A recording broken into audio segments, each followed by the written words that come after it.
여러분 안녕하세요. 반갑습니다. 오늘은 좌표 평면과 그래프 단원의 핵심적인 내용들을 공부해 보도록 하겠습니다. 먼저 좌표입니다. 좌표는 수직선 위에 점이 나타내는 수를 말해요. 그런데 수직선 위에 있는 점만 좌표라고 하는 게 아니라 여러분들이 앞으로 좌표 평면도 배우게 될 텐데 좌표 평면 위에 있는 점을 나타내는 수도 좌표라고 부릅니다. 자, 그러면 수직선 위의 점의 좌표와 좌표 평면 위의 좌표가 다른 점은 숫자의 개수예요. 그래서 수직선을 한번 그려볼게요.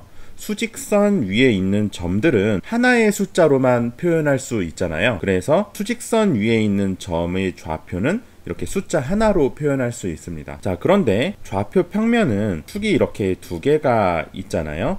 축이 이렇게 두 개가 있을 때는 어떤 하나의 점을 우리가 표현하기 위해서는 숫자가 두 개가 필요합니다. 그래서 여기에 해당하는 가로축에 해당하는 숫자, 예를 들어서 1이라고 해볼게요. 그리고 세로축에 해당하는 숫자, 여기를 예를 들어서 2라고 해볼게요. 그러면은 숫자 두 개를 가지고 하나의 점을 표현할 수 있겠죠. 이러한 숫자들을 우리가 이제 좌표라고 부르는 겁니다. 원점은 좌표가 0인 점을 말합니다. 자, 그러면 수직선을 가지고 한번 좌표를 살펴볼게요. 수직선 위에 있는 점에 이름을 붙일 때는 이런 식으로 알파벳 대문자를 이용해서 이름을 붙입니다.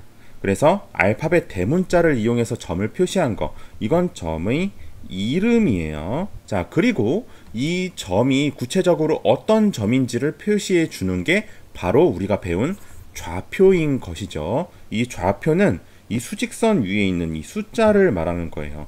이게 바로 점의 좌표입니다. 어렵지 않죠, 여러분? 자, 그러면 점의 이름, 점의 좌표를 한꺼번에 하나의 기호로 표현할 수 없을까? 표현할 수 있습니다. 어떻게 표현하면 되냐면요. 요렇게 P점의 좌표가 지금 A인 상황이죠. 이것을 우리가 기호로 이렇게 표시합니다. 점의 이름에 해당하는 알파벳을 먼저 쓰고 그리고 괄호를 친 다음에 그 안에다가 좌표에 해당하는 숫자를 넣어주면 돼요. 그래서 P 괄호하고 A, 이렇게 하면 이게 바로 수직선 위에 있는 점의 좌표가 되는 거예요. 자, 그러면 맨 처음에 우리가 예를 들었던 수직선 위의 점 2라고 해봅시다. 이 점이 예를 들어서 이름이 알파벳 A라고 생각을 해볼게요. 그러면 이 점은 우리가 기호로 어떻게 표현할 수 있냐면 A에 괄호하고 2 이렇게 표현할 수 있습니다. 자, 좌표 평면 위에 있는 점도 우리가 기호로 당연히 표현할 수 있겠죠. 이 좌표 평면 위에 있는 점의 이름을 우리가 알파벳으로 B라고 해보겠습니다. 자, 그러면 괄호하고 이제 좌표에 해당하는 숫자를 써야 되는데 어떤 순서로 쓰냐면 가로에 해당하는 숫자를 먼저 쓰고요. 그 다음에 세로에 해당하는 숫자를 씁니다. 아시겠죠? 자, 그래서 가로에 해당하는 좌표의 숫자 1 쓰고 그 다음에 세로에 해당하는 좌표의 숫자 2를 쓰면 됩니다. 따라서 좌표 평면에서의 좌표는 이런 식으로 기호로 표현한다는 거예요. B 1,2 이런 식으로 말이죠. 순서상 개념입니다. 우리가 앞서서 좌표 평면 위에 있는 점의 좌표를 표현할 때 숫자가 몇 개가 필요했죠? 두 개의 숫자가 필요했어요. 그쵸? 이런 식으로 두 개의 숫자를 순서를 생각해서 하나의 쌍으로 묶어 놓았죠? 이런 게 바로 순서쌍입니다. 순서쌍은요, 이름 그대로 순서가 중요해요, 여러분. 아시겠죠? 자, 그러면 순서쌍의 개념을 한번 읽어볼게요. 순서를 생각하여 두 수를 짝지어 나타낸 쌍입니다. 그래서 우리가 앞에서 1,2를 살펴봤어요. 1,2 말고도 굉장히 많은 순서쌍들이 있겠죠. 뭐 마이너스 1,0 이런 것도 순서쌍이고 이런 식으로 엄청나게 많은 순서쌍들이 있을 겁니다. 좌표 평면 위에서의 좌표 표현도 지금 다시 한번 배워볼게요. 이 점의 이름에 해당하는 게 바로 이 알파벳입니다. 알파벳이 점의 이름이에요. 그리고 그 뒤에 나오는 것들은 괄호에 묶인 건 바로 이 점의 좌표인 것이죠. 선생님이 가로축에 해당하는 걸 먼저 쓴다 그랬죠? 그래서 가로축에 해당하는 좌표, 그리고 세로축에 해당하는 좌표 이렇게 왔어요. 그러면 이름을 좀 살펴볼게요. 가로축에 해당하는 축은 우리가 X축이라고 부릅니다. 그리고 세로축에 해당하는 축은 우리가 Y축 Y이라고 부릅니다. 그러면 자연스럽게 X축에 있는 이 좌표, 즉 순서상의 첫 번째 오는 숫자는 우리가 X좌표라고 부르면 되겠죠. 자, 그리고 Y축에 해당하는 숫자, 이 숫자에 해당하는 이 두 번째 좌표는 우리가 Y좌표라고 부르면 될 거예요. 용어가 어렵지 않죠? 굉장히 직관적입니다. 자, 그리고 X축과 Y축은 수직으로 만나고 있어요. 이게 수직, 직각이라는 의미예요. 수직으로 만나고 있는데 X축과 Y축이 만나는 점이 여기 보이죠? 그렇죠? 이 점을 우리가 원점이라고 부르고요.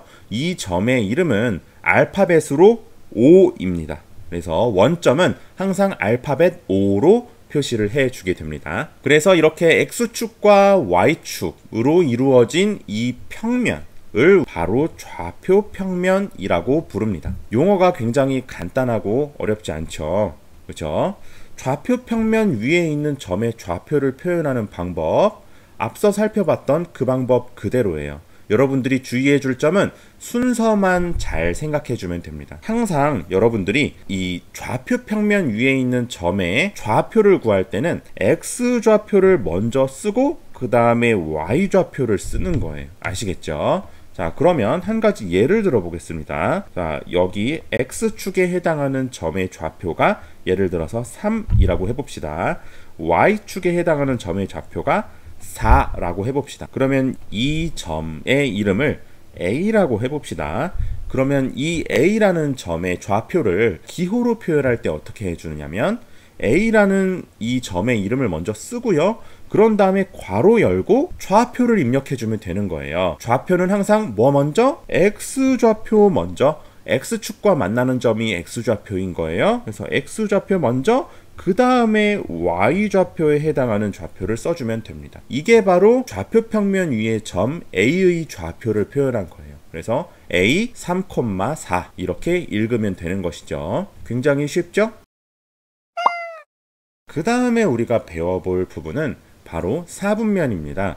여러분, 좌표 평면을 배웠어요.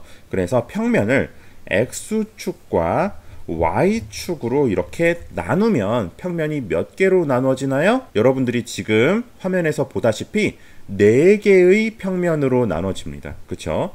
4개의 부분으로 나눠지는데 이 4개의 부분으로 나눠진 부분들이 각각 이름이 붙어 있어요.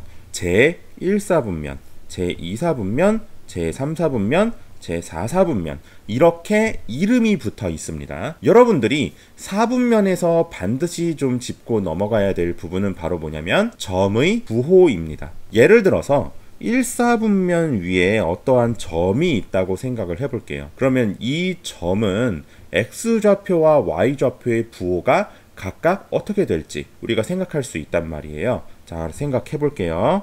X좌표는요, 양수인가요? 음수인가요? 양수죠.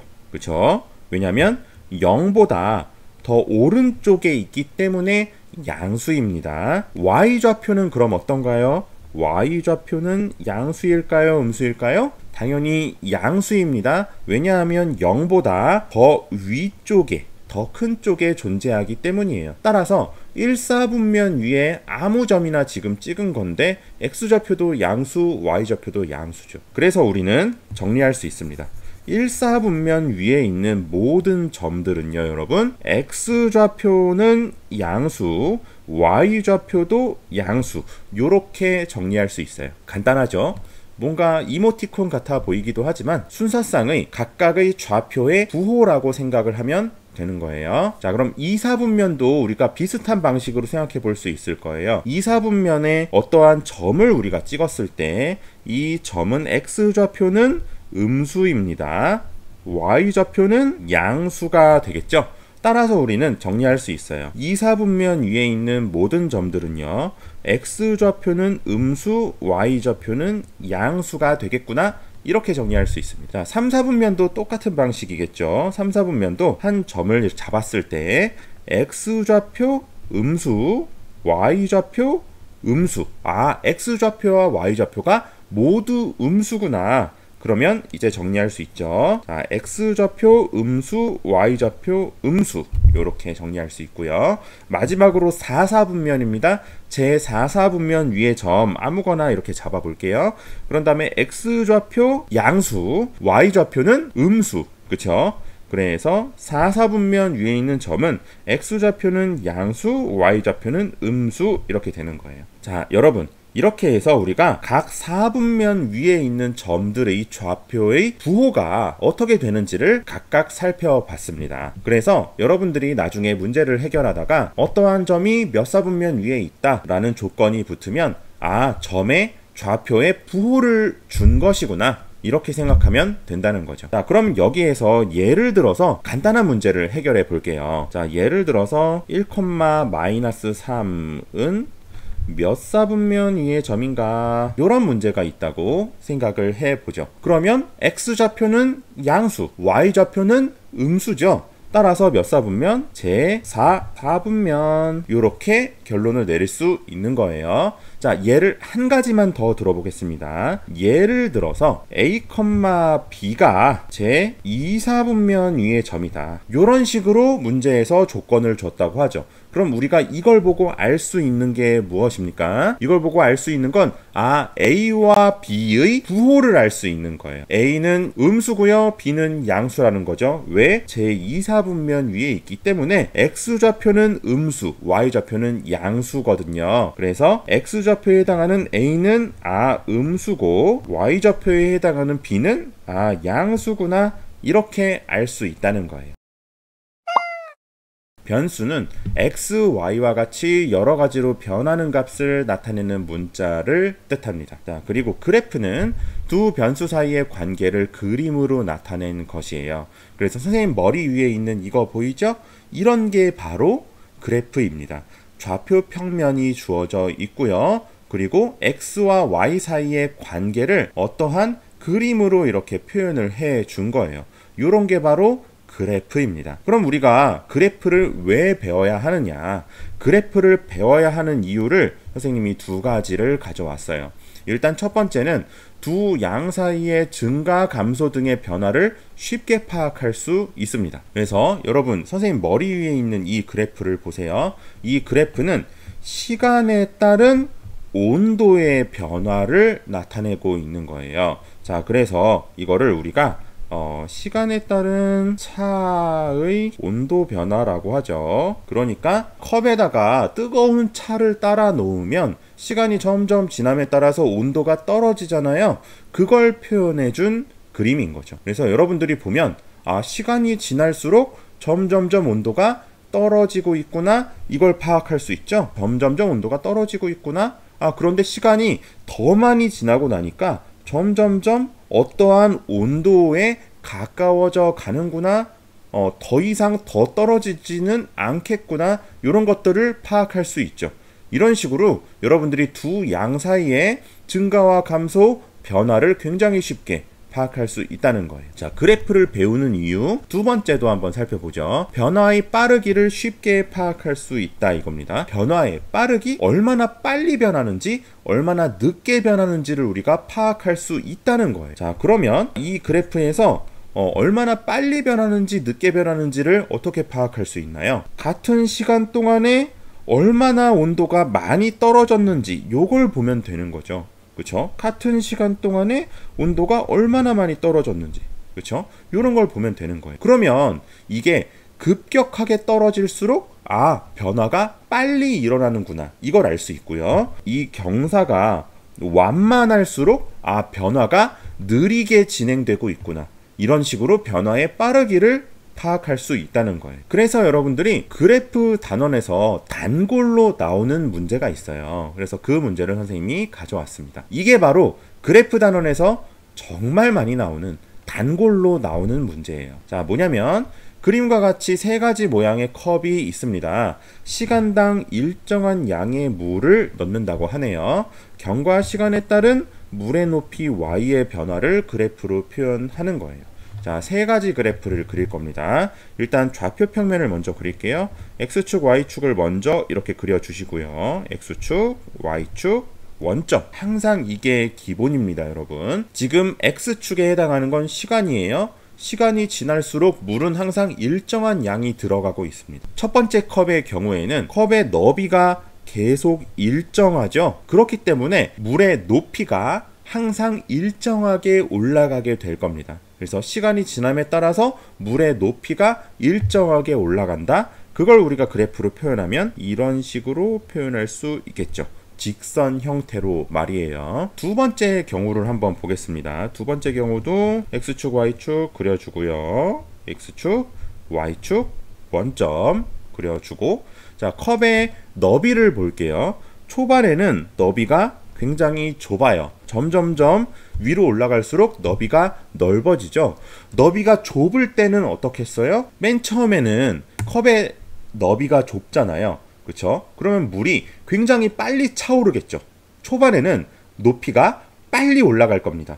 그쵸? 그러다가 너비가 점점 넓어지니까 어떻게 되겠어요? 채워야 되는 부피가 점점 커지죠.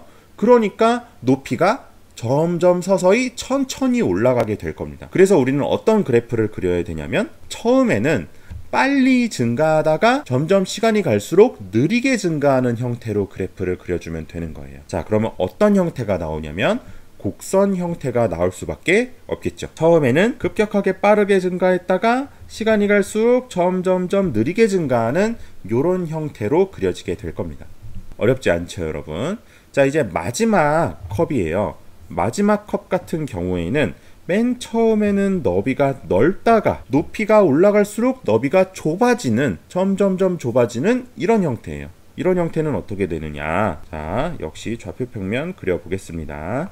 X축, Y축, 원점 이렇게 표시를 했고요. 자, 맨 처음엔 너비가 넓으니까 채워야 하는 부피가 크잖아요. 그러니까 맨 처음에는 높이가 천천히 증가할 겁니다. 그러다가 점점점 너비가 좁아지니까 어떻게 되겠어요? 채워야 하는 부피가 줄어드니까 점점점 높이가 빨리 올라가겠죠.